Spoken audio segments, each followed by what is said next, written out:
amazing. I couldn't be happier with this company. We absolutely love these cages. One at a time, okay, guys?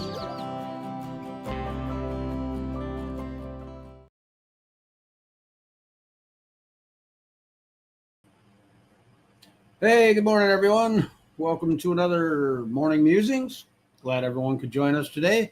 So we've got a few people over there in the chat room already, so that's a good thing.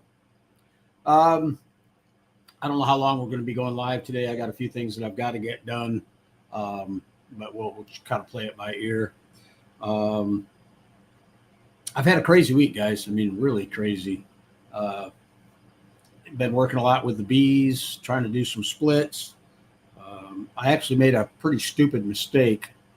I did a couple splits late last week, and I wasn't thinking about it.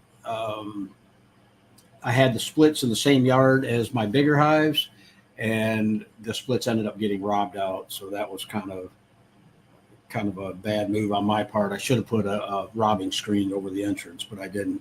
But anyhow, speaking of bees, I talked with Brian over at Castle Hives, and he agreed to come on the show again. So for those of you who are, either interested in bees or getting started with bees or already have bees and just want to talk bees, I'm going to go ahead and schedule a date. If you're in the chat room and you think that's a good idea to go ahead and add bee live streams to our regular Coturnix Corner lives, let me know.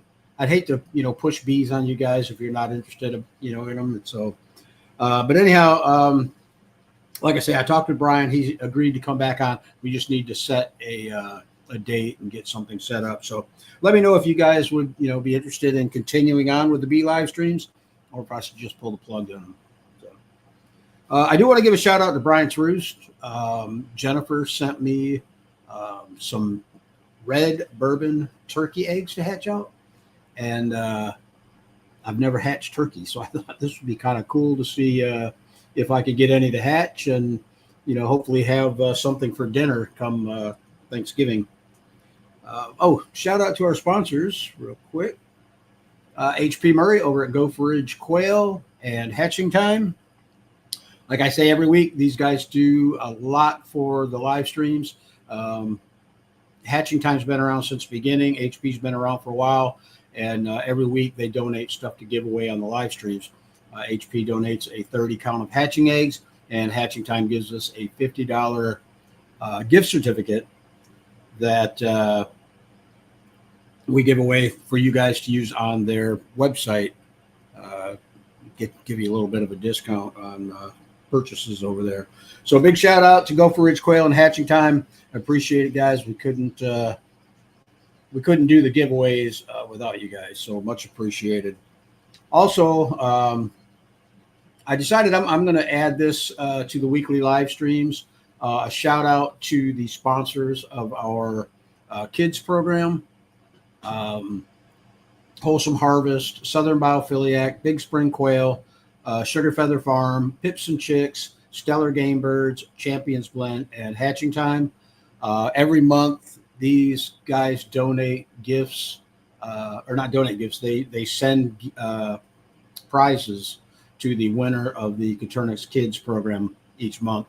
So it's much appreciated. Without you guys, we couldn't run the program. So I really do appreciate it.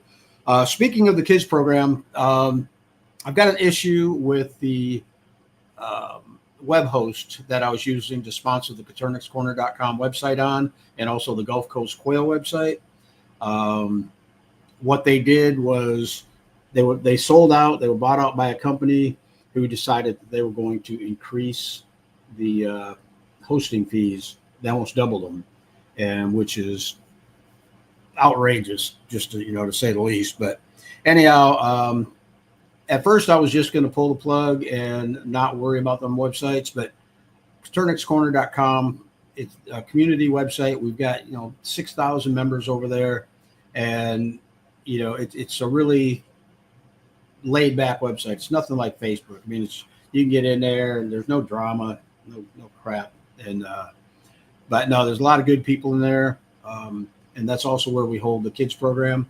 So what I've been doing is I've done a little bit of research, and I found another web host who gives me root access to the server, which most of them won't. But they give me root access, which allows me to run the script that I need to run. And so I am going to be moving the website from where it's at now to the new server. I mentioned last week that the website might go down. It actually should have went down yesterday, but for some reason it hasn't yet. But don't be surprised if you try to go to coturnixcorner.com and find that you can't get in because the website's gone. It will be back up. Just, keep checking on it. And as soon as I get all the files moved over and that script set up again, we'll go ahead and open that site back up. So let's see, anything else that I got before we jump in the chat room? We are going to be doing some giveaways today. We're going to do a 30 count of hatching eggs from HP Murray. And the way we do it, we're also doing a $50 gift certificate giveaway from Hatching Time. But the way we do it now, instead of me selecting the winners each week, we're using a giveaway tool that StreamYard provides. Last week, we actually had somebody that won 2 weeks in a row, which, if the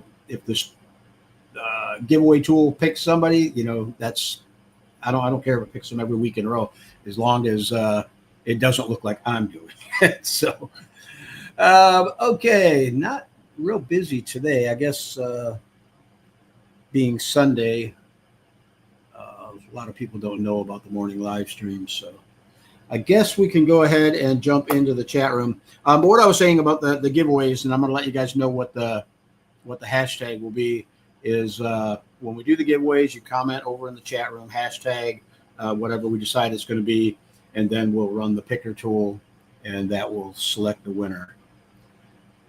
Okay, let me jump into the chat room and see who all is in the house tonight. This morning. Woodtick 1970 says, good morning, everyone from Central Florida. Glad you could join us, Woodtick.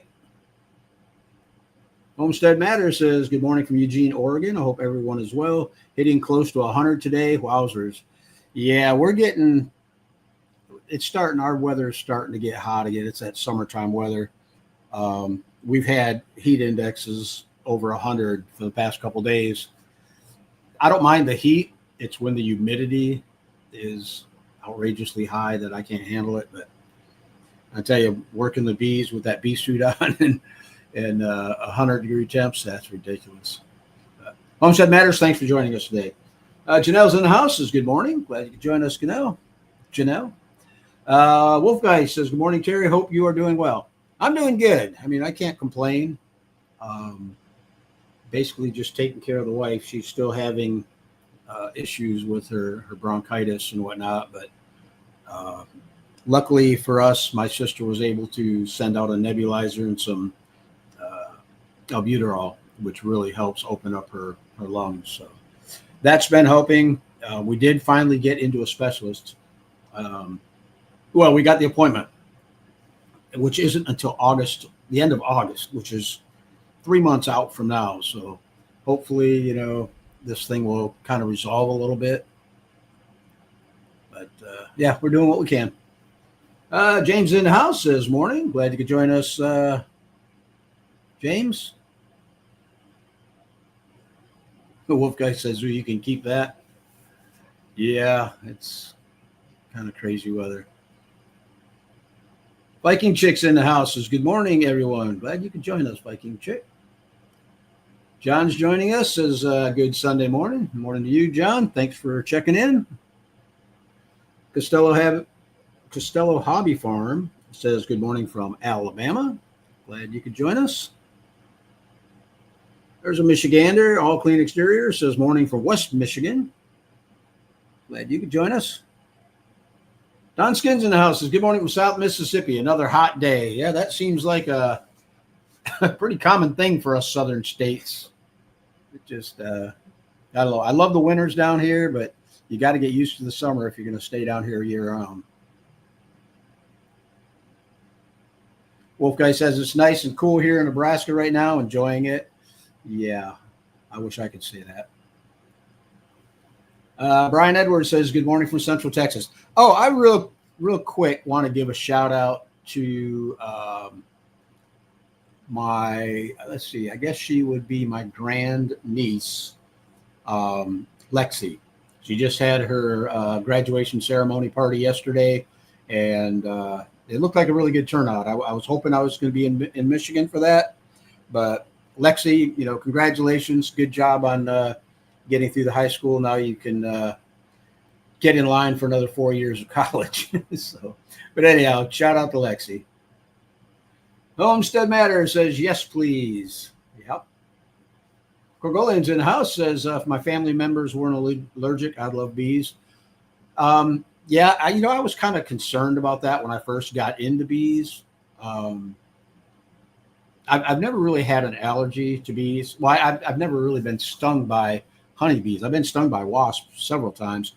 And other than a little bit of localized swelling, it never really bothered me. But since I got bees, I think I've probably been stung 5 or 6 times in the past 3 years.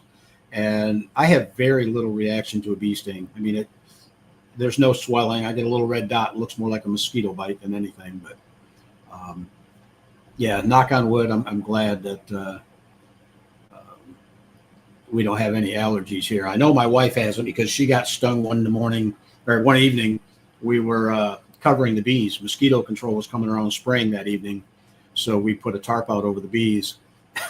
And she got stung right in the hand. She didn't put gloves on, and they got her. But yeah, luckily, and knock on wood, neither of us are allergic. Don Skin says, I'm interested in bees. Let's do it. Yeah, absolutely. I mean, I just don't want to. I don't want to shove bees down your throat. I mean, I know this is a quail channel, and that's what most of you are here for. But a lot of people who have small homesteads and stuff, honeybees are a part of a homestead. A lot of homesteads that I know have honeybees. So, yeah, I just wanted to run it by you guys and make sure before I went and rescheduled Brian to come back on. And also, Brian is part of a live stream. They call it the Stream Team. And what it is it's Greg is a commercial beekeeper. Bruce is a sideliner beekeeper. And then Brian is a hobbyist or backyard beekeeper. So the three of them, they do a live stream every week. And they talk about the different aspects of beekeeping, whether you're commercial, sideline, or hobbyist. And it's a really interesting show. But anyhow, I talked with Bruce the other day. He actually called me, and we went over some issues that I was having, not with the bees, but with locations to be able to put the bees. It turns out I'm in the worst state you could possibly be in for finding places to keep your bees. But yeah, that's just my luck.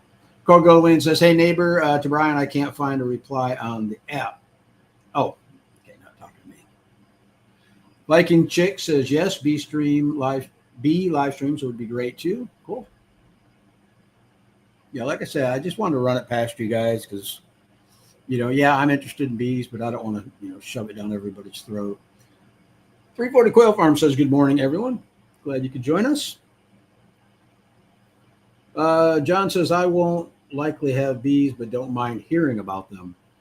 Yeah, a lot of people, I never knew it prior to getting into bees, but a lot of people are saying that they're, allergic to bees.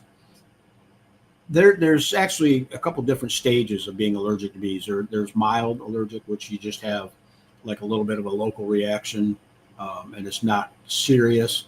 And then at moderately allergic is where, say you got stung in the hand and it kind of like moves up your arm a little bit, and it just swells real big. But stage 3, which is anaphylactic, that is true allergic to bees. And if you're not sure before getting bees, I would go in and talk to your doctor and have him arrange some allergy tests for you. That way they'll let you know at what state of allergic you are as far as the bee venom. It's always good to know, but and I went a full year before I got stung, and the main reason I get stung now is I don't wear gloves. Half the time I just have a veil on. Um, so you open up a hive and they get a little bit cranky, but yeah, working them, being able to assess the temperament of your hive before you get into them, that goes a long way in helping out as far as getting uh, beat up by your bees. Freight haulers in the house says good morning all. Notice I got the name right this time. Let's see, Kurt's in the house. Good morning from Michigan. I think mixing in a couple beekeeping chats would be great. Cool. We'll keep that in mind, Kurt. Jose says, hello, Terry. I have a real 24 Verado incubator and would like to know if anyone sells rails for jumbo eggs for that incubator. Thank you. As far as I know, there are no rail replacements for any of the Verado series of incubators. But the one thing with the Real series and the Lumia series, the way it's designed, it's like a clover leaf. It will hold 4 quail eggs or 1 large egg right in the center.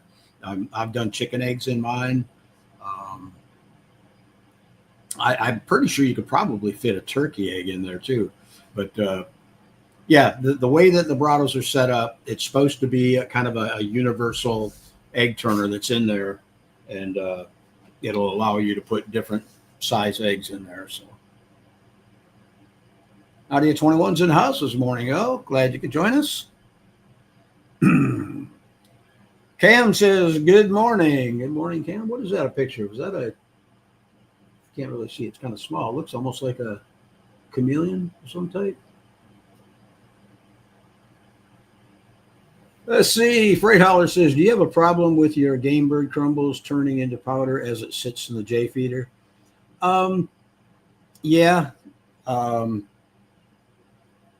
I noticed I don't use J feeders anymore, but I've noticed it like in the bag, you'll get down towards the bottom. And I mean, I've had bags where half of the bag was just real fine powder. It's like, I don't know if it's from handling the bags or whatnot, but yeah, I have seen it in the J feeders. I have found out about quail. If you stop adding fresh crumbles, wait until that J feeder's empty, they will clean up that powder. It just, you've got to let them go to where they get hungry enough to where they're going to eat that. And I've done that several times. They do make that same J feeder with a screen bottom on it. If you really don't like the crumbles, or not the crumbles, but the powder, the only problem with that is it drops through the bottom of the J feeder and into your manure tray. So to me, that's more, it looks like a waste of feed. So I would just assume, withhold feed for a day or so until they clean up them crumbles, and they will clean them up. So Marie says, good morning. Glad you could join us, Marie. Costello Hobby Farms, this question, in my aviary for my quail, I'm debating whether to use shavings or sand. What do you think is better? I ain't going to do composting with it. So right now, the way my aviary is set up, normally the old aviary was set up, it had an 8-inch floor in it to where I could do the deep litter method. But now I've only got an 1.5 inch floor, the thickness of a 2x4. And so what I do is I just spread pine shavings in there. And when it gets to where the pine shavings are, you can tell there's manure in there, you can actually smell it. I'll just, grab a shovel and a garbage can. I'll go through and I'll shovel it out. You could probably do the same thing with sand. The only problem with it on mine was right now we're in rainy season. So when it rains, the pine shavings get wet, and wet pine shavings and manure stinks really bad. So, I try to keep it as clean as possible. I'm probably going to end up having to put some type of a rain barrier on the sides just to keep that water out of there. But, I would sand or shavings is going to be fine. Like I say, you're going to end up, if you're not going to compost it, like I say, shovel it into a garbage can, give it to your garbage man. But it is going to make more work for you. So that's the nice thing about the deep litter method. Is you can go 6 to 8 months without cleaning. All you got to do is go in there once in a while, turn it over, and it composts itself right in the pen. Casey says, hi there. Do you sell any of your quail eggs? No, I do not. I got out of the hatching egg business. When I was selling eggs, it was just locally for eating, or occasionally if I had a friend of mine that wanted to hatch out some eggs, I'd give them some eggs. But no, I got out of the hatching egg sales. It's way too competitive, and the way prices are going. I mean, people are marking up eggs, and I can't believe people are paying that kind of money for it. But yeah, it's just like I say, I don't have no interest in that anymore. Tater Farm says late due to the big mad storm this morning, but all is well. Cool. Glad you could join us. Big mad storms up there in Georgia, right? If I'm not mistaken, Tater Farm. We had our storms. They came through last week. We went like almost a full week of rain every day, and we needed it though. We were in a severe drought. So, Dave says, "Morning, everyone from North Carolina." Katrina says, good morning from Minnesota. Hope your turkey eggs hatch well. I do too. Like I say, I've never done turkey eggs. I actually had to get a hold of Jennifer and get the rundown on setting the eggs. I didn't know if the temperature was different. I guess they're pretty much the same as quail, with exception of the duration of incubation. So, yeah, I'm really interested in, like I say, I've had turkeys before. I bought them as chicks, but I've never hatched out turkeys. And these are, like I said, the red bourbon turkeys. And I don't know if that's a heritage breed or not, but I'm really interested to see how they hatch out and their growth rate and all that stuff. Curious how big they're going to be come Thanksgiving. Let's see, Missouri Mark says, good quail morning. Good morning, Mark. Glad you could join us. Robert says, good morning, Terry. Robert G. in the house. Glad you could join us, Robert. Uh-oh. Weekly report available. We don't need that. Woodtake 1970 says, don't forget to hit the like button. Yeah, guys, hit the like button over there. Kind of helps out with the algorithms on YouTube. They kind of show the, hold on, I messed up over here. There we go. All right. But yeah, hit the like button, guys. Much appreciated. Money Acres Homestead says, good morning. Good morning. Glad you could join us. Murray says, transferred another swarm into a box yesterday. Cool. Congratulations. I've only got one swarm this year before I took down all my traps. And I can pretty much leave my traps up year round, because in Florida, you could pretty much catch a swarm anytime. I've caught them, late summer, early fall. But I've been doing a lot of queen rearing this year. And I had 3 hives when I came out of winter. And I actually got up close to 20 hives. I think I had 19 hives. And then I kind of combined a couple of them. I'm down to like 14 or 15 now. But yeah, it's crazy. I definitely need another bee yard. I do have a friend of mine that said I could bring over a couple boxes to his place. But I need something where I can, take, 10, 20 boxes out there and get them set up. So congrats on the swarms there, Marie. Get Rouse Family Farms in the house. Good morning, friends. Glad you could join us, Aaron. Casey said, I'm going to stop and get some more honey soon. That's cool.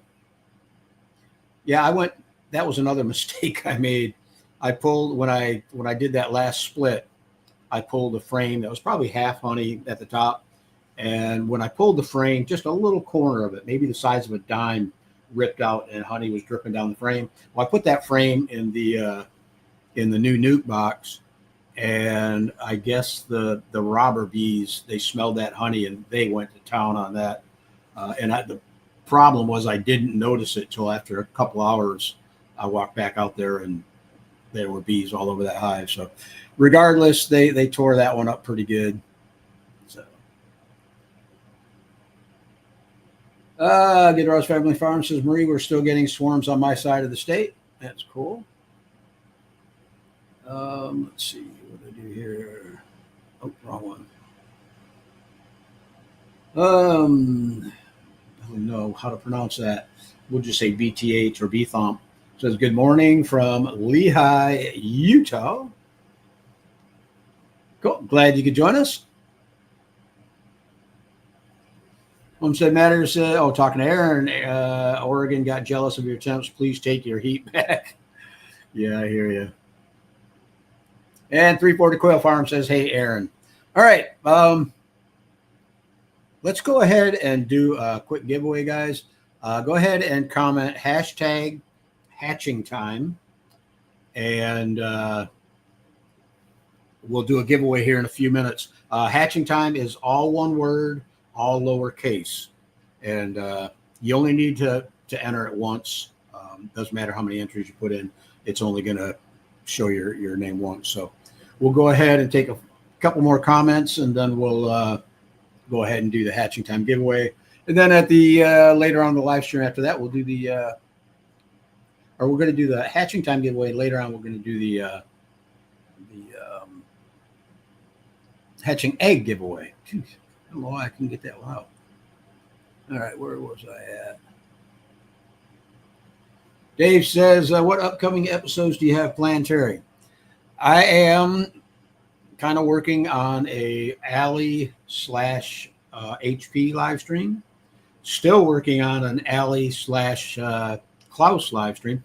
I'd be happy just to even get Klaus in here by himself, but I don't know. He seems to be a little hesitant lately, and I don't know if I'm going to be able to get him on the show or not, but we'll try. And but like I say, I do want to get Allie and HP in together because, you know, Allie and HP are really good friends. Me and HP are really good friends. And I just think that would be an excellent live stream. All right, let's see. Viking Chicks, this question for you. I've had some quail hatch with some deformities. I don't know if the deformities are due to genetics or incubation issues or something else. Some chicks hatch with a large swollen abdominal. I'm probably going to guess, Viking Chick, that it's going to be incubator related, whether it's, you know, too high of temperatures, too low of temperatures, too much humidity, not enough humidity. Usually not enough humidity, you know right away. Too much humidity, they end up pipping and then end up suffocating inside the egg because the air cell is not large enough. But I don't want to go to, I mean, it's possible. It could be genetics. I hate to go there because I've only got eggs from one person that I had really bad deformities from. And I knew it wasn't an incubation issue because I, you know, hatched out egg prior and after that were just fine. But I mean, unless the bird is a genetic carrier of, you know, like say wryneck or, prone to having splay leg, I would lean more towards looking at your incubation process. First thing I do before I set it, and I still do it today. As a matter of fact, I just did it before I set those turkey eggs. I always fire my incubators up 24 to 48 hours early. And I have 3, sometimes 4 ThermPro thermometers in there, which has a hygrometer built right into it, and place them in different areas of the incubator just to verify that what that regulator is telling me is actually what's going on inside the box. You would not believe, and I've seen it happen before on actually my Verado. It had been doing fine for me, and then one batch that I was hatching, or one set that I was hatching, something just didn't seem right. So I threw some thermometers in there, and that thing, I cooked the eggs. They were like 104 degrees in there. So don't trust your incubator blindly. Do a test run on it, or dial it in and know exactly what's going on in the thing. Okay, looks like we've got a bunch of people with the hatching time. So let me go ahead and See if I can remember how to do this. We got to share our screen. Share screen. Okay, we are going to select the giveaway tool and click share. We've already got our Morning Musings live stream selected, and the text is hashtag hatching time. Let's see how many comments we got. Looks like we got about 24 people who have entered this drawing. And let's see who the winner is.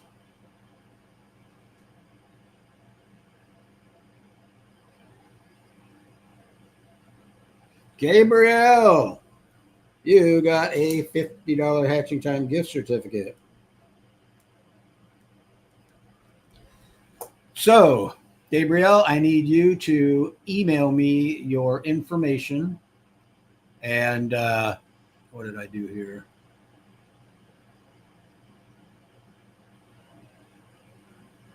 There we go.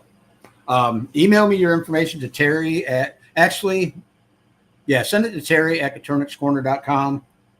Or if you're on Facebook, send it, message it to me. The reason I'm a little bit hesitant about using the Terry at coturnixcorner.com is, if you guys remember, I said that server, I canceled that account. So hopefully my emails will still be coming in, even though the account's been canceled. If you don't hear anything out of Hatching Time by Monday or Tuesday, definitely email me. I'll tell you what, let me just give you guys my personal email.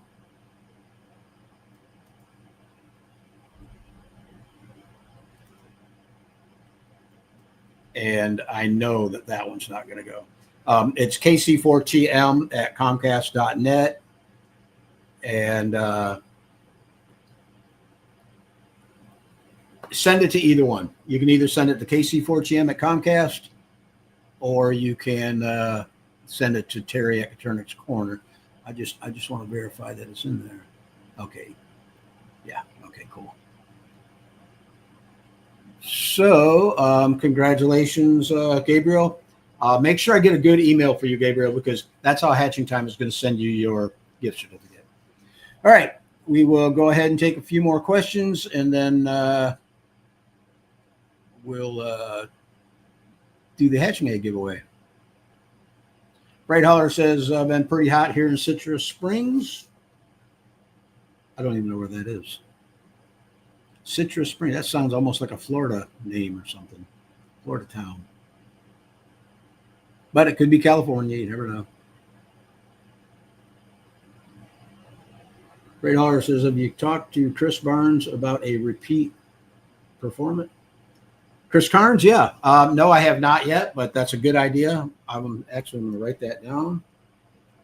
I'll give Chris a call and see what his schedule looks like. Yeah, I don't know. I don't know about doing a morning musings with Chris. I'm pretty sure that he does go to church on Sundays. So I will. I'll reach out to him either way. It might end up being a Tuesday evening live stream. So we'll see. Gidros Family Farms says Allie and HP will be awesome. Yeah, I think so too. They're both characters. Allie, I don't know if I should say or not. Allie got some really good news this last week, and I'm happy for her. For those of you who know what's going on with Allie, she got a new home, a new house. So congratulations, Allie. Viking Chick says continued question. Others hatch with sort of a left shoulder side issue, like their right shoulder is hunched. Yeah, that is kind of strange. I mean, was it the entire hatch had issues with it, or just part of the hatch? I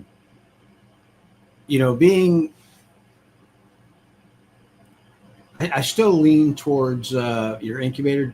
Were you turning the eggs, or were you doing a no-turn hatch? Sometimes that can cause issues. Yeah, I'm really interested how many of the eggs had issues. Was it the whole hatch, or half of the hatch, or just a few of them? Gabriel says, it's so hard to keep the humidity level. Yeah. Yeah. Tell me about it. Probably one of the best incubators for humidity is the Hatching Time series. Um, they've got a real um, automatic humidity system on it that unless your outside humidity is higher than what your humidity is set on the regulator, that sometimes causes an issue. But you can always take care of that by moving the incubator into a room like an air conditioned room um, with lower humidity. That'll take care of that. But yeah, I mean, I had the same thing when I set those turkey eggs yesterday. I washed out the incubator, fired it up for a while, and the humidity was up around 70%, which is a lot higher than what Jennifer recommended. So what I did was I opened up the doors and let everything air out real good and dried the incubator all the way out. Then it dropped down to 50, which was just about even with the outside humidity. But I may end up having to bring it inside if it gets any higher than it is right now. Viking Chick says I've hatched from 4 different farms. 2 farms seem to have similar issues. Yeah, that's kind of that could be an issue. I'm not saying that you're not going to get eggs that, or you're not going to get genetics from somebody, um, but most of the breeders that I know, I don't want to call out any names or anything, but most of the breeders that I know are pretty conscious about selecting new breeders and culling out anything that had issues. So I mean, unless you got it from, like, say, maybe some backyard guy that doesn't really care and he's breeding, brother and sister chicks together, I would kind of lean away from it being a genetic issue that was passed on by a breeder. Mike says, thank you, Terry, for your help. Absolutely. Costello Hobby Farm says, I had a couple of my ducks and a baby goose get angle wing. Can quail get that too? I don't even really know what angle wing is. Is that where you got like a droopy wing? One droops down a little bit lower than the other. I have heard of that, and I have seen quail that have had that. But like I say, in my operation, everything on day one, they hatch out of the eggs. If you're not in perfect health or condition, they're culled immediately. I don't try to fix wry neck. I don't try to fix splay leg. If I had a bird that looked like it was failure to thrive, and a lot of times their wings will droop when they have failure to thrive, they're called immediately. I don't even waste my time and feed on them. Freight hauler, no, I haven't yet, but I plan on it. Gator Farm says, congrats, Gabriel. Oh, my back's killing me. Nadia 21 says, Terry, do 1 to 2 quail per square foot apply to 4-week-old quail, same as adult quail, or would they be just fine crowded a little more at this age? Yes, the younger the bird and the smaller the size, you can actually crowd them a bit more. The square footage per bird is for adult birds. So, yeah. And I mean, my breeders, it's just a plastic sterilite tub. I think it's 105 quart. I'd put 50, 60 day old chicks in there, but by the time they were a week old, I had to split that in half, to, keep them from being overcrowded and overheating and making a serious mess in there. Buddy Akers Homestead says, I let her win. Congrats. There's Andy Rabbit. Andy Rabbit says, how is everyone doing this morning? We're doing good here. I hope you're doing good, Andy. Glad you could join us. Like Rhineck? Yep. Rhineck's a definite call for me. Andy Rabbit says, sorry I was late. Took my grandkids to the fair last night. Was out late. Just woke up. Not a problem. You joined us. That's all that matters. Oh, okay. Freight hauler says Citrus Springs is near, I don't know what, ready of Crystal River. I know that just west of Ocala. Cool. I absolutely know where Ocala's at. Viking Chick says several from 2 farms had shoulder problems. Yeah, I would. You know what I would do? I would reach out to those farms and explain to them that you're getting several birds that had issues with the shoulder, and find out if they're having issues and what they're doing about it if they are. Tam says I had 2 randoms do that in 1 hatch. Next 2 hatches, nothing. Yeah, if I had, especially if they were from the same bloodline, if I had some birds that were uh, deformed, just had issues, I would definitely. And then the next hatches had nothing. I definitely wouldn't think it'd be genetic. I would lean more towards an incubation issue. Data Farm says, so happy for Allie. Can't wait to see the updates on her developing homestead. Yeah, it's going to be neat. She was saying on the live stream that she might be moving somewhere down near me, but down near me wasn't really near me. It was up in the Carolinas. But when she sent me the picture of her new home and everything and where it was at, I'm like, well, that's not near me, but congratulations. And she's really happy because it's kind of where she grew up, and she got a heck of a deal on the place. It's a couple of. I don't want to say anything. I'm gonna let Allie tell you guys about it, but no, I'm just really happy for her. Dave said that sounds like a spinal deformity. It could be nutritionally related too. Yeah, if it formed, a few days after they were out of the eggs, from low nutrition, I wouldn't. Usually, when a chick hatches out, they should be nutritionally sufficient because of the yolk and the egg. But yeah, I mean, it's possible. Maybe there's just a nutritional deficiency in the parents that caused them to have an issue in the egg. Yeah, it's hard to say, and I hate trying to guess on something like that.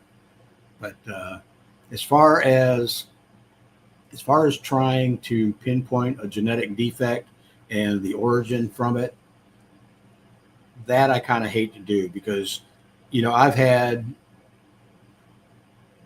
eggs that hatched out from some of the top breeders in the U.S. and they've had issues. And, I'm not going to pick up the phone and call up the breeders. Hey, a couple of your eggs hatched out and they had wryneck or they had splay leg. I just, I like to find out if it's, on my end before I go, accusing somebody else of sending me bad eggs. Viking Chick says, I have an automatic egg turner. The eggs lay on their side and are turned every 2 hours. Okay.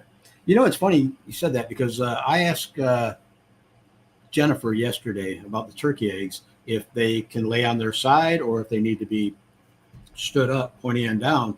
And she says that she incubates them on like a 35-degree incline, probably because of the size. The turkey eggs are pretty big, so you probably couldn't get them all standing up in the egg turner. But yeah, I wouldn't think. I mean, in the wild, birds' eggs are laying on their side, and the mother turns them. So yeah, well, I don't think it's a turner issue then. Citrus Springs is just south of Denellen, a little southwest of Ocala. Cool. Data Farm says good morning to Andy Rabbit. Van Garcia says, are jumbo eggs supposed to weigh a certain amount to be considered jumbo eggs? It depends on how you're looking at them. If your eggs came from a jumbo line that do make weight, then yes, the eggs are going to be considered jumbo eggs. Some birds just lay smaller eggs than others, but you want an egg. If you're in jumbos, I would say anywhere from 12 to, well, you probably can go a little bit lower than that. Maybe 10 to 14 grams. If you're talking about jumbo eggs as far as selling them as a jumbo size, then yes. It's not so much. Well, yeah, I would say 14 grams would put you in a jumbo category as far as eggs go. I've never graded my quail eggs. I just sell whatever I'm selling.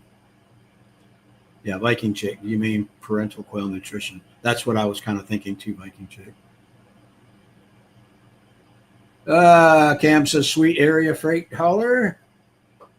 Yep, it is nice up there. I kind of wish I was up in that neck of the woods because being this far south, it seems really hot. And I'm also in the bullseye for hurricanes that, seem to come up my way or get developed in the Gulf. They always seem to come right towards us. How much should a jumbo weigh at 5 weeks? I don't know how much they're going to be at 5 weeks. Most people say it's 10 ounces at 10 weeks is considered a jumbo. But I've had, 6 and 8 week old birds weigh 10 ounces and they're in the jumbo line. If you're worried about what should they weigh at 5 weeks for culling purposes, I would probably say 5-6 ounces, somewhere in there. I mean, yeah, 5 or 6 ounces. I'm guessing here. Maybe a little bit higher than that. Maybe 6 to 7 at 5. They definitely, if you're going by 10 ounces at 10 weeks, half of that would be 5 ounces at 5 weeks. But I don't know. I usually, if they're in a jumbo category, unless they're visibly smaller than all its litter mates or hatch mates, I'll cull the smaller looking ones and just hang on to the bigger birds. But I've seen small birds actually grow up to be some pretty decent sized jumbos too. So, but I don't use an exact figure, as far as weight of birds go, especially in this early time, unless it's visibly smaller than the other ones. But and same with the eggs. I mean, I can tell when the egg's small. I can tell when an egg is a double yolker. Like chick, because I'm new to quail, I haven't known what to think or do. I really appreciate your help. I wanted to make sure that I'm doing everything as well as possible. Yeah, I mean, it sounds like it. If your incubator's dialed in and you're watching your humidity, your temps, turners, yeah, I would think you're doing everything on your part. Like I say, I'm kind of hesitant to call out a breeder unless I know. I mean, if I got multiple hatches from the same breeder and they keep having those same issues, like I used to get eggs from one breeder that it was the most aggressive line of quail I've ever seen in my life. I mean, at first I thought maybe it was a fluke. Then I got eggs again from them and same darn thing. They were just mean, aggressive birds. And that's a genetic trait that needs to be bred out or, culled out. And, so yeah, can it be the breeder? Yeah, most definitely it could be. But like I say, I'm a little bit hesitant to call out breeders until I know for a fact that, it was from their line. Aaron says the chances of it being a genetic issue is very low. Sounds like an incubation issue. Yeah, I agree, Aaron. That's what it sounds like to me. Freight hauler says, I would think that laying eggs on the side would be fine considering that's how they do it, how it's done in nature. Yep, absolutely.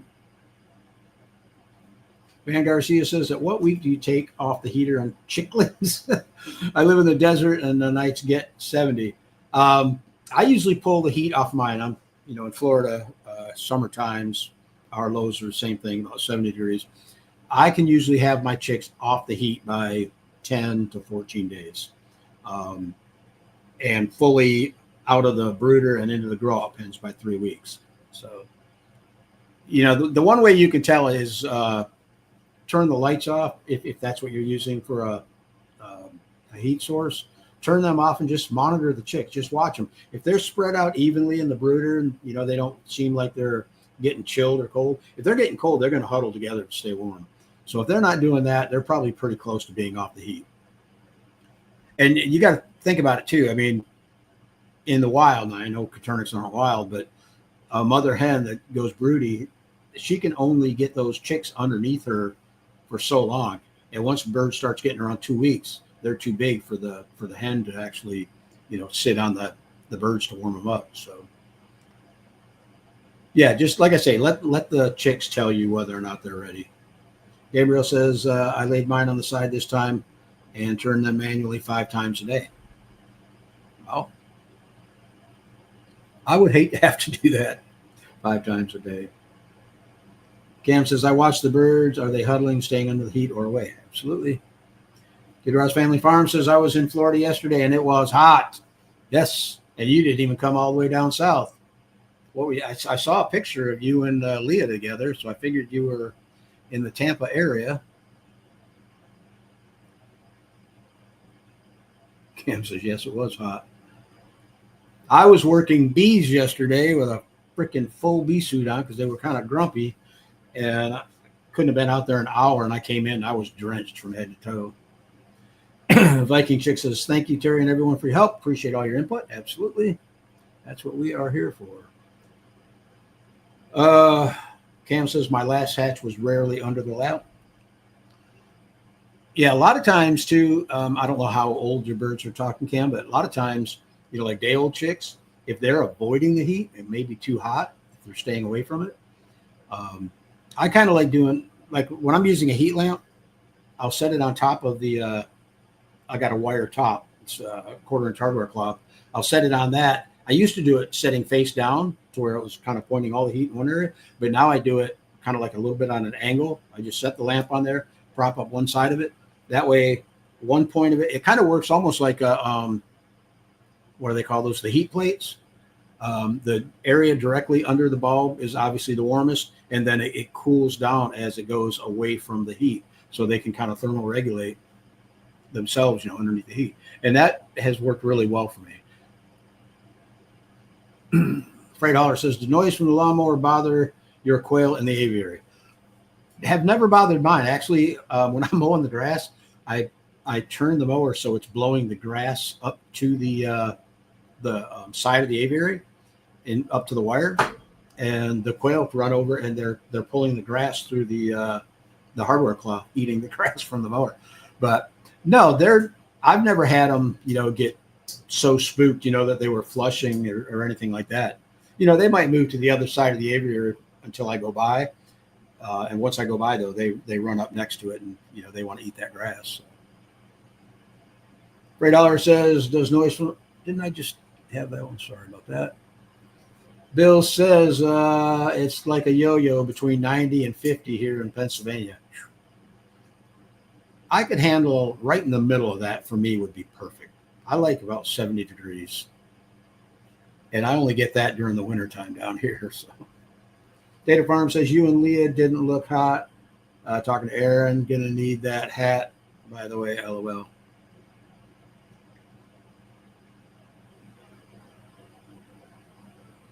Ray Dollar says, I barely had my chicks under the heat. Also, Cam, they were done in about a week in the garage. I already moved the chicks who are 2.5 weeks old into a grow-out pen. Yep. That's a pretty common thing, especially down here in Florida. They seem to be off the heat. Gabriel says, I don't have that many. LOL. Andy Rabbit, talking Freight Dollar, there's not much that seems to bother my quail. I would not start the mower right in front of their cage, though. Yeah, mine, I guess being outside, and raised up with all that noise and stuff going on around them, they kind of, grow accustomed to it. But, even with, we've got a lot of feral cats around here, and I've gone out and seen them darting out of my yard. They can't get to the quail, and I think the quail know that.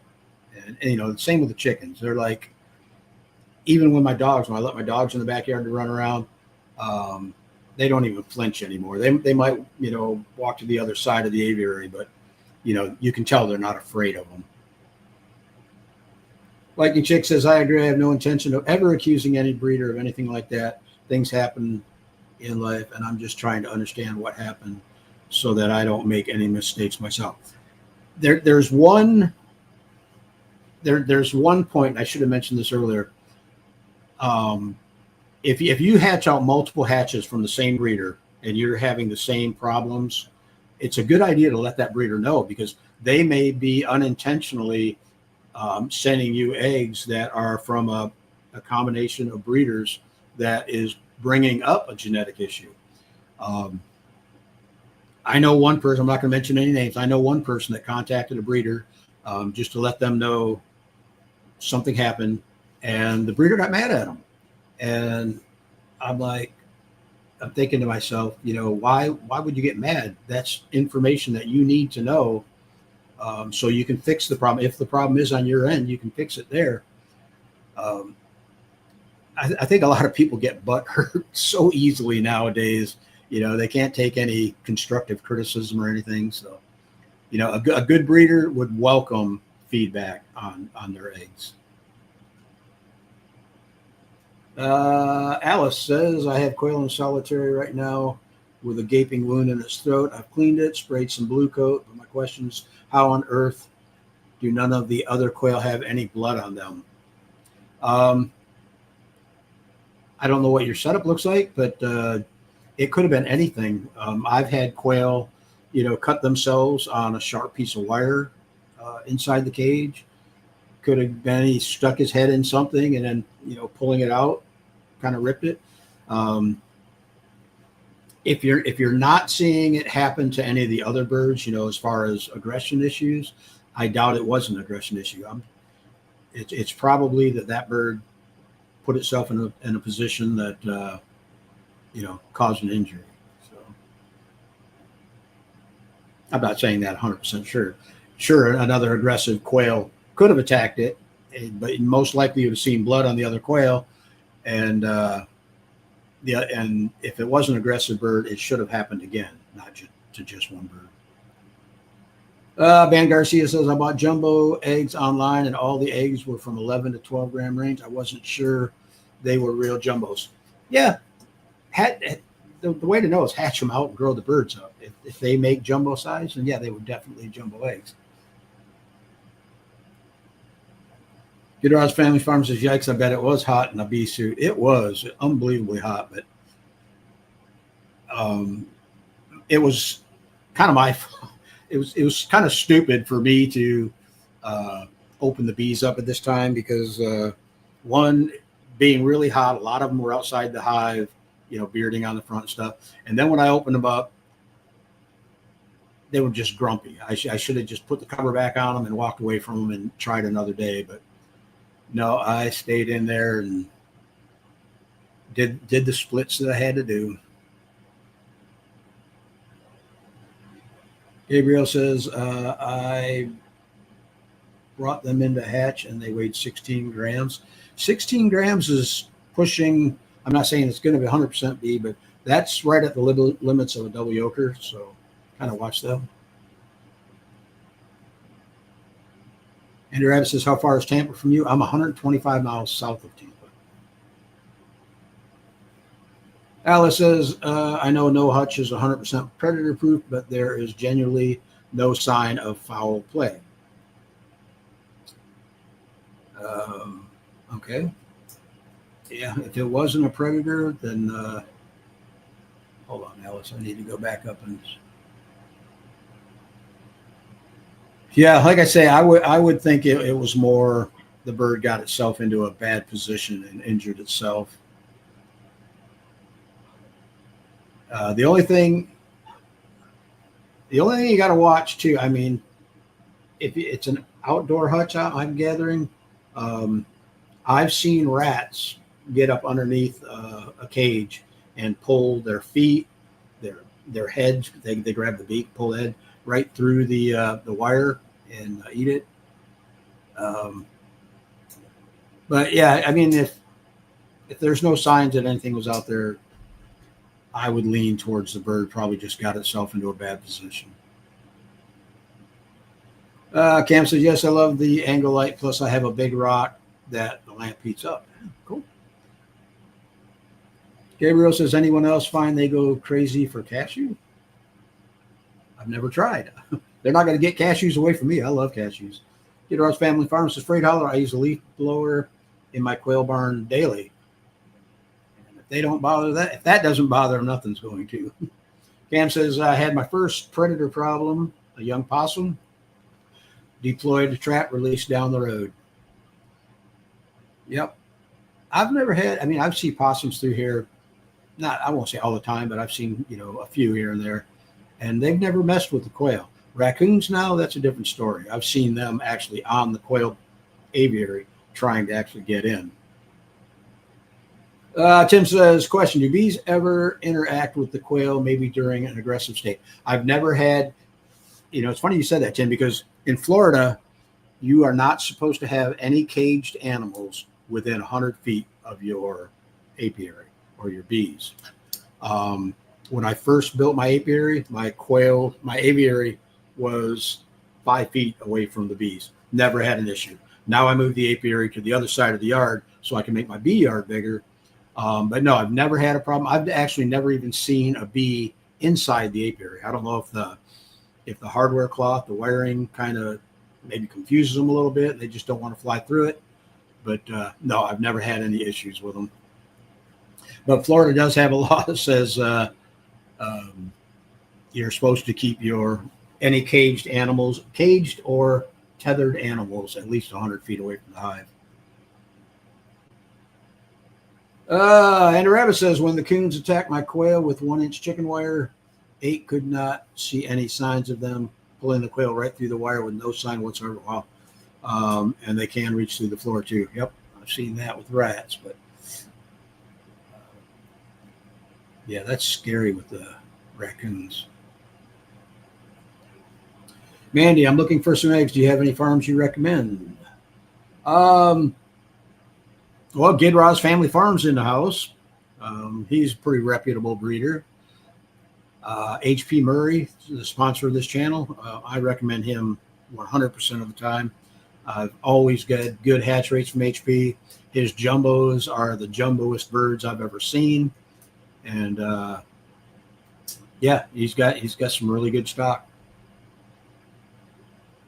Gidraw's Family Farms says, Tim, I've seen my quail snack on a stray bee. Really? I've never had mine close enough. I know my chickens will eat bees, but I've never seen the quail eat them. Andrew Rabbit says, if you let an animal out of a live trap less than 20 miles from you, they most likely will come back. When I catch the feral cats around here in a live trap, I drive them across the river. I go across the bridge. The Caloosahatchee River's just south of me. That's like a mile and a half away, and I've never had one come back. I guess they don't like swimming.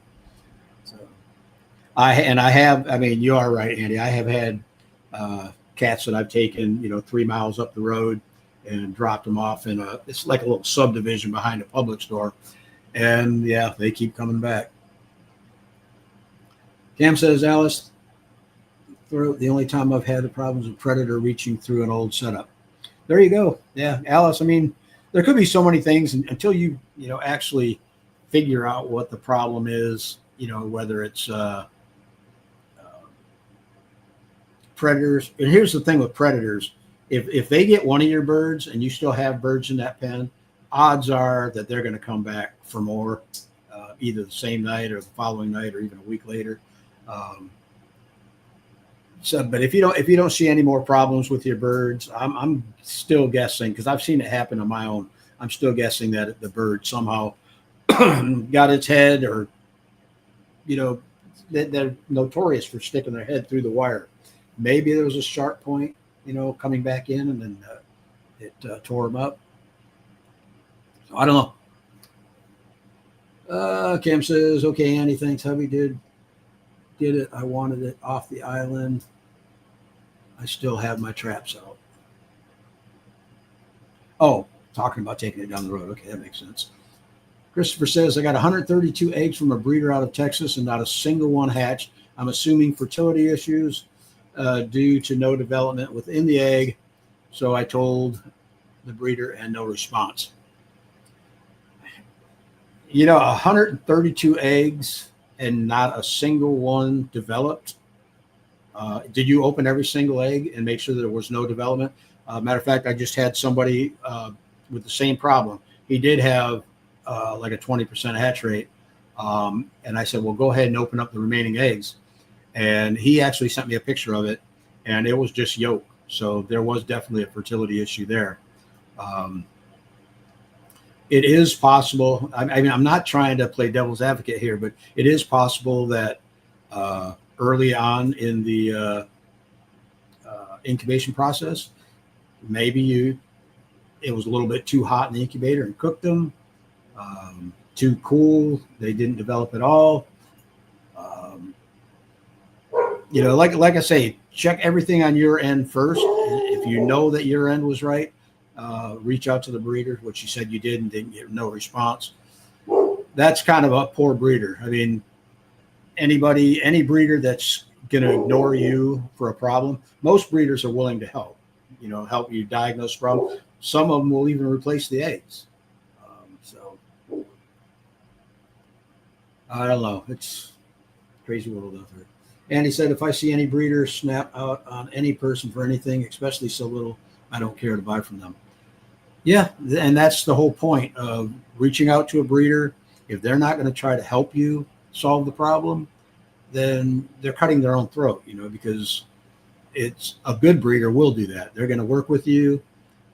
I'm not saying they're all going to give you your money back, but or send you more hatching eggs, but most of them will give you 50% off your next order, or replace that order.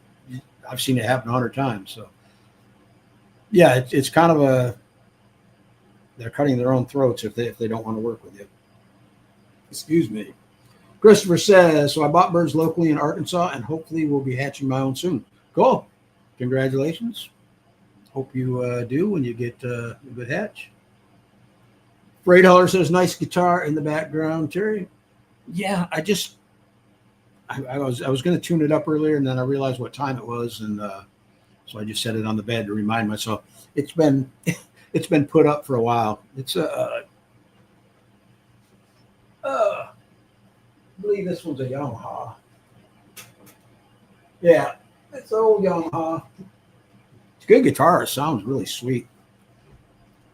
But yeah, no, it's been in the case for a while, and I wanted to just get it out and tune it up. And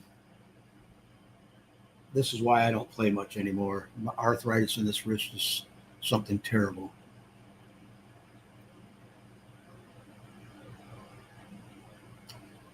Homestead Matters says, Alice, just a friendly heads up, blue coat has been shown to be carcinogenic. Yes, that is true. And I don't know. I know that, what do they call it? The time from treatment to the time that you can safely eat the eggs. I've had somebody tell me that once you blue coat them, you cannot eat the eggs again. You can breed them. You can hatch eggs out, but you are not to eat the eggs again. So I don't know. I don't know much about the chemical makeup of that stuff. But don't forget to push the thumbs up, buddy. Absolutely. Wow. Let me refresh this computer. Yeah, we got a few thumbs up in there. That's cool. Rutro, you're right. We are in overtime, and here I am saying that it was going to be a short live. All right, I'm going to speed it up. You guys go ahead and comment for the hatching eggs. Hashtag Gopher Ridge, all one word, all lowercase, and watch your spelling, because I've actually misspelled it on one of the other live streams. Bill says, highly recommended, Gizrod. Yep. Aaron is, I've never got any eggs from Aaron, but I know people who have, and they were, I've got good reports from them. So yes. And Aaron is one of Coturnix Corner's recommended breeders for 2025. Aaron says HP is a good friend and a great breeder as well. HP only cares about two things, coffee and quail. Got that right. And Rab says the guy down the road has bees. They are around the quail cage drinking water, but never see them in the quail cage. The water bucket is around 3 feet away. Yeah, they'll do that. They'll go for the water bucket. I've had people tell me that they've seen bees in their chicken feeders, and I guess the bees are trying to get the protein. I guess they're in the dirt or something. So the bees are they're eating probably the dust and using that as a pollen substitute. Let's see. Cam says, egg topsies. I had no development in my March hatch. January, February, and April were successful for my own eggs. Figured the incubator. Yeah. If these were all your own eggs, maybe in March your roosters just weren't active then. Yeah, it's hard to say. I mean, there's so many reasons that you could have no development. Um, I lost my place here. There we go. So yeah, Christopher said every single egg was yolk, and I have 3 thermometers and hygrometers in each level. Incubator temp stay consistently at around 40%. Yeah, then I would definitely. Well, you said you already reached out to the breeder. Well, you guess you're gonna have to write that one off as lesson learned on who not to buy hatching eggs from. Like I say, I would definitely contact him, let him know. You know, if you have a phone number, call him. It's one bad thing about emails nowadays is people don't have to answer the email. Well, I guess they don't have to answer the phone either. But yeah, that's poor business if you're going to run your operation that way. Lucius. Lucius, I hope I said that right. I want to run a continuous hatching grow out cycle instead of doing batches, putting eggs into the incubator each day and harvesting the same way. Any potential problems with that? Well, if you're going to be putting them in the incubator every day, that means you're going to be opening the incubator every day, which is going to, affect humidity levels. So I take it are you going to be hatching out in the same incubator, or are you going to have a separate incubator as a lockdown box? I think I would probably run multiple incubators and then do a rotation cycle between the incubators. I mean, people do it all the time, but a lot of these big breeders that are breeding thousands of chicks or thousands of eggs, they have multiple incubators and they're rotating their cycles through. I don't like to open my incubators consistently or all the time. Come on, Cookie. Oh, everybody wants in. Come on, Henry. Come on. Come on. My dogs wanted in. So yeah. Yeah, like I said, if you're going to be incubating in this, or if you're going to be hatching out in the same incubator, you're not going to be able to do them daily because the incubator, after you hatch out, the incubator is going to get dirty, get filthy, and you're going to have to clean it up before you put another batch in. So definitely run multiple incubators and rotate through them. Andy Rabbit says, not eggs I bought, but some pink lemonade blueberry plants. And when I received them, the bag said open and water, put in sunny for a couple of days. I did 3 days later, they died and turned brown. I bought some pink lemonade blueberry plants. I've never heard of a pink lemonade blueberry plants. Yeah, that kind of stinks. Open in water, put in a sunny window for a couple of days. 3 days later, they died. Yeah, I'm not much on gardening, so I really couldn't help you there. Maybe it was too hot in the window. Sun coming in the window was just too hot, kind of magnified it. I don't know. I'm guessing. All right, we got a bunch of people who are. Let me get this right. Andrew says, I was going to order more. I asked what I did wrong, and we worked out a possible problem. Then they sent me more for free. Cool. I didn't ask for free. I was going to rebuy. See, there you go. Some people, think enough about their business that they want to make the customer happy, because a happy customer is going to say positive things about your business. Disgruntled customer, one person says something bad about your business, everybody's going to find out about it. All right. I'm going to leave that one up so I know where I'm at. Let's go ahead and do the giveaway because we are past time. And I got work to do today. All right. Let me go back on the screen. Morning Musings and hashtag GOPH. Hashtag Go for Ridge. We got 27 people in the drawing for the hatching eggs, and the winner is going to be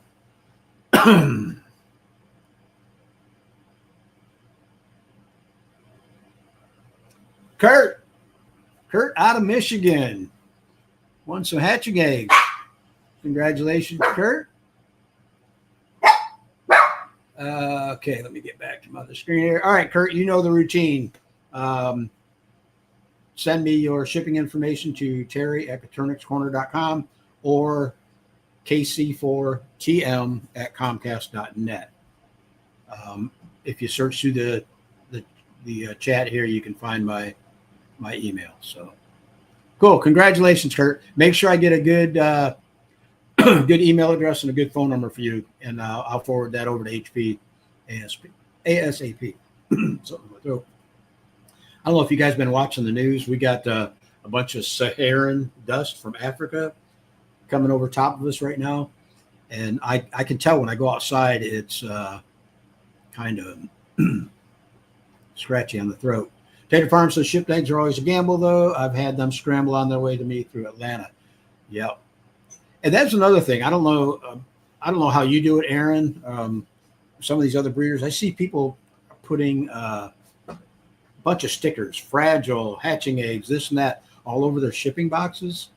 I can tell you 100% from people that I know that work in the post office, including my wife. She used to work at the main transfer center down here. When they see those boxes that are marked fragile and stuff, that's just a big invitation for those boxes to get treated a lot rougher than a plain box. I'm not telling you how to run your business, but your eggs are probably going to fare a little bit better in an unmarked box than in one that's labeled fragile and hatching eggs and all that stuff. So our family Johnson Lucius, I wouldn't add eggs shorter than 3 days apart. During my peak hatching season, I put eggs in every 3 days. I have separate incubators and hatchers. There you go. Cam says, I had meat-eating ants infiltrate my mealworms and bins last year 2 times, so I've been ordering from Predator mealworms in California. Great success. Now I have lots of beetles for a new colony. Cool. Yes, pink lemonade, blueberry. The berries are pink. Wow, from Baker Creek. Never heard of them. Okay. A bunch of people telling Kurt congratulations. Cam says, I want blueberry pants. I haven't made it happen yet.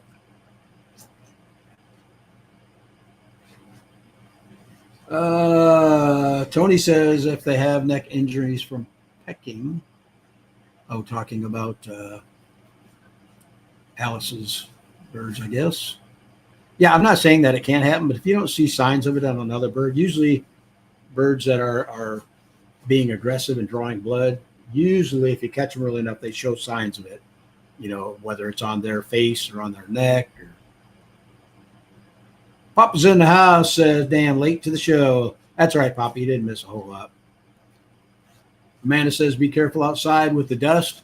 Yeah, it, like I say, you can definitely tell. I've never had any problems with it, but my wife right now, she's had bronchitis issues for the past, what are we working on, 5 weeks straight. And, yeah, I know it can't be good for her. Good Rod Family Farm says, I put a couple fragile stickers only, no hatching egg stickers or anything. I did a few tests, and the more identifying stickers, the more damaging. Yeah, definitely. Like I say, I mean, I was never a big shipper, but when I did ship, it was definitely in boxes that were unmarked. I just know from people that I've talked to, even my post office, my mailman, me and him are pretty good buddies. He said the same thing. He said boxes that come all,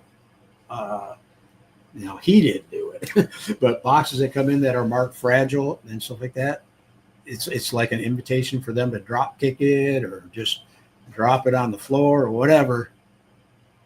Papa Jordan says, good morning. Oh, Bill says, eyes burning from the Canadian smoke here. Yeah, I got family up in Michigan. They're saying the same thing, that kind of like hazy looking outside. And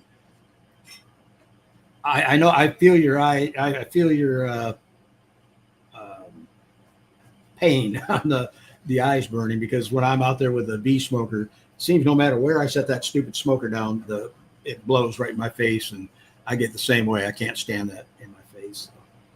T, almost done with my first 3-tier. I'm so excited. Thanks for your videos. Absolutely.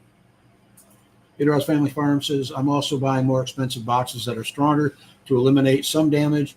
It adds to the overall expense, but lessens the stress of damages. You know, there's one thing, Aaron, and I'm pretty sure you already know this. Not